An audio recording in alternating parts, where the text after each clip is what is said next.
c'est quoi les grands sujets dans les entreprises, les organisations qui doivent proposer des parcours professionnels à des individus. Les vrais sujets, c'est qu'est-ce qu'on fait pour que le travail soit le plus harmonieux possible, permette aux gens de grandir, et c'est là qu'on trouve ce subtil mélange entre la QVT, qualité de vie au travail, la RSE, responsabilité sociétale des entreprises. Qu'est-ce qu'il y a dans la QVT et qu'est-ce qu'on travaille ici chez BPI autour de ces thèmes-là? La première, c'est tout ce qu'il y a autour de la santé au travail. Et donc tout ce qu'on peut faire pour être sûr que l'on permet aux collaborateurs de l'entreprise d'être dans les meilleures conditions. La deuxième chose, c'est le sujet sensible des horaires de travail. C'est quoi les bons horaires de travail? C'est quoi le bon dosage de ce qu'on appelle le travail à distance, ou travail à domicile, ou home office, comme vous voulez? C'est ce qu'on appelle derrière ça l'équilibre subtil entre la vie professionnelle et la vie personnelle. Et donc je trouve rassurant de voir aujourd'hui que l'équilibre vie professionnelle, vie personnelle est une quête permanente. Et donc en matière de QVT, c'est comment on concilie les deux. Derrière, c'est qu'est-ce que fait l'employeur pour faciliter les transports. J'ai vu récemment une patronne d'entreprise qui a eu l'audace de dire « Je mets en place un système de ramassage de mes collaborateurs ». Donc elle a regardé où habitaient les gens, ils montent dans le bus, et l'heure que met le bus entre le point de ramassage et le siège d'entreprise, parce qu'il y a un intranet par Wi-Fi dans le bus, elle est comptée comme heure de travail. Rien n'est plus important que de prendre du plaisir au travail. Et le plaisir, c'est j'aime ce que je fais, je sais pourquoi je me lève le matin. Quand j'arrive, je trouve des copains, des copines avec qui je vais partager un café, puis après on va bosser. On est fiers de ce qu'on fait, on est fiers d'apporter à nos clients la meilleure réponse. On est inventif, on est en mouvement, on est en questionnement, on est en vie. Aidez vos collaborateurs à être en mouvement et questionnement. Ne les enfermez jamais dans de la routine. Rien n'est plus insupportable que la routine. Permettez-leur de participer à la vision stratégique de l'entreprise. Vous voyez, quand on tire le bout QVT, on arrive à plein de ficelles possibles. Je terminerai en disant qu'il y a un élément clé.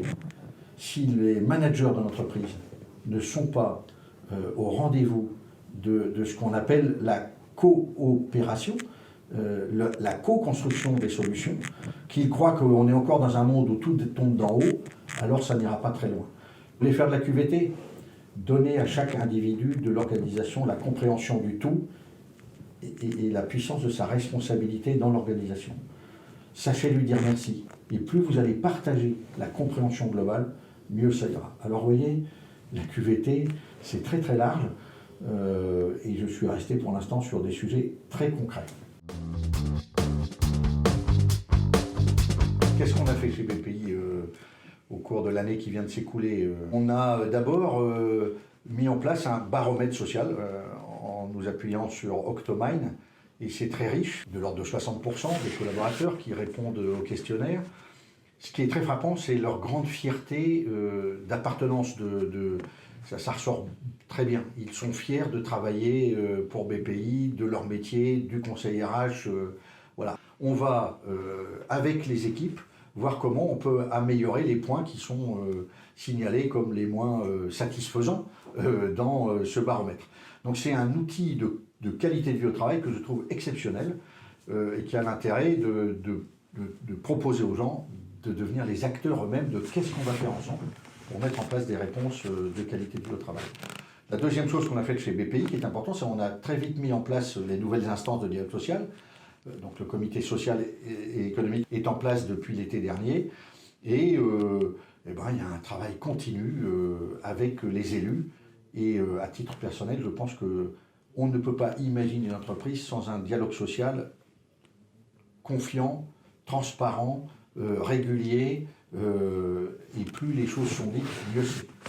Troisième élément que je trouve intéressant à signaler, c'est que nous avons mis en place ce qu'on a appelé un Y COMEX.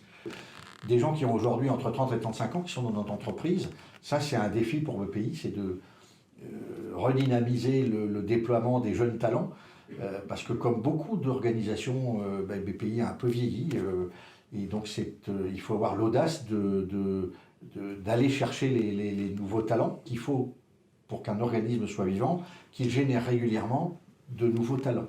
Eh bien, qu'est-ce qu'on fait, nous, pour développer les nouveaux talents? On va exploiter à fond les pratiques du CPF pour permettre à l'ensemble des collaborateurs de l'entreprise de se développer et de participer eux-mêmes à leur formation. Chez BPI, on a complètement réaménagé nos locaux sur le principe plus personne n'a de bureau fermé. Je suis le premier à me l'appliquer, je suis un président nomade. J'arrive le matin, je m'installe quelque part, le lendemain matin c'est ailleurs. On a un espace café où les gens peuvent se retrouver. On a des open space silencieux où les gens sont plutôt très attentifs, travaillent sous casque, etc. Un espace, un open space bruyant où on vit joyeusement. Les gens s'approprient petit à petit ces locaux. On a un étage plutôt réservé à l'accueil des clients, dans lequel il y a ce qu'on appelle des bulles. Quand vraiment quelqu'un a besoin de s'isoler, dès lors qu'il reste une ou deux de ces bulles seules, la personne peut aller s'installer là-bas. On a des cabines téléphoniques, voilà. Donc tout ça, on s'est inspiré de tout ce qui se fait dans l'aménagement des locaux pour, là aussi, accompagner cette révolution culturelle, entre guillemets, qui est que on fait du home office. Là encore, chez BPI, je crois que c'est près de 60% des collaborateurs de BPI qui ont au moins une journée, et parfois plus, de travail à domicile. Et de façon très volontariste, BPI a développé tout ça. Donc je vous rappelle, le baromètre social Octomine, le Y-Comex, l'aménagement des locaux, tout ça, c'est très concret. Le travail à distance, tout ça c'est très concret.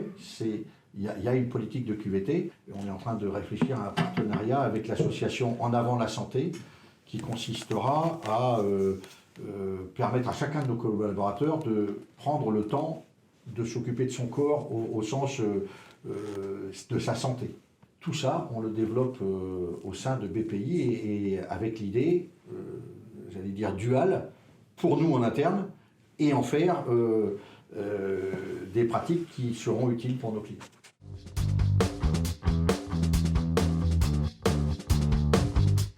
Ce qui est génial dans cette évolution du numérique, c'est que derrière, si on le fait bien, j'en ai un peu évoqué au début de cet entretien, on va libérer l'homme de toutes les tâches répétitives, fatigantes, aliénantes. C'est la machine qui sera au service de l'homme et non pas l'homme prolétarisé derrière la machine. La révolution du travail qui est en route depuis maintenant longtemps, elle pose des questions fondamentales. Qu'est-ce qu'on va faire à l'homme quand il n'y aura plus tous ces travaux répétitifs? Qu'est-ce qu'on constate, nous les BPIens, au contact de ces entreprises? C'est que tous les métiers, caissières, caissiers, manutentionnaires, etc., sont en train d'être remplacés par des robots. Voyez-vous, il y a encore 5-7 ans, un client, une cliente acceptait d'attendre 5-6 minutes à la caisse sans s'énerver.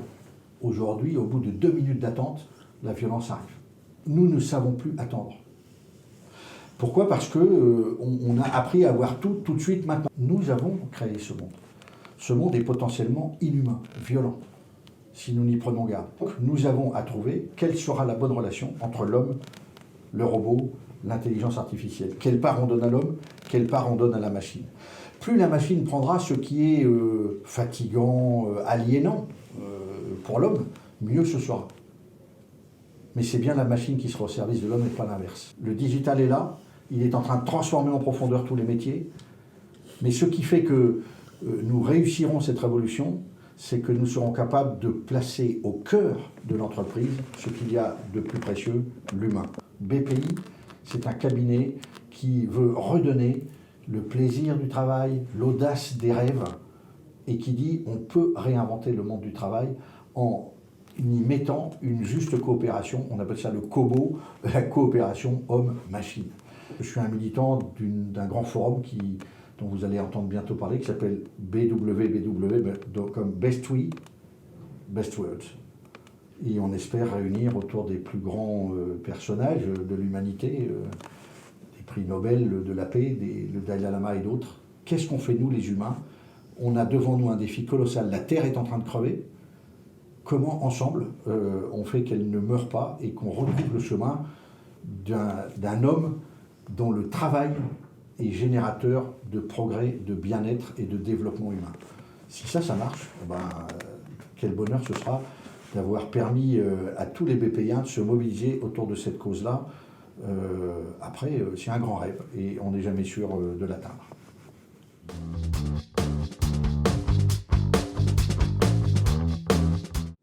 Et donc ce grand rêve dont je viens de parler, finalement, comment on l'a écrit pour l'instant dans les grands objectifs qu'on s'est fixés avec les BPIens, on a deux formules importantes qui nous guident, human to human, H to H. Et puis de l'autre côté, derrière ça, c'est finalement qu'est-ce qui nous rendra fiers? C'est d'avoir été des bâtisseurs d'avenir. Bâtissons un avenir pour chaque travailleur qui soit le plus harmonieux possible, en allant chercher tout ce qui fait du bien plutôt que du mal dans le monde du travail. Et c'est possible, c'est une affaire de volonté.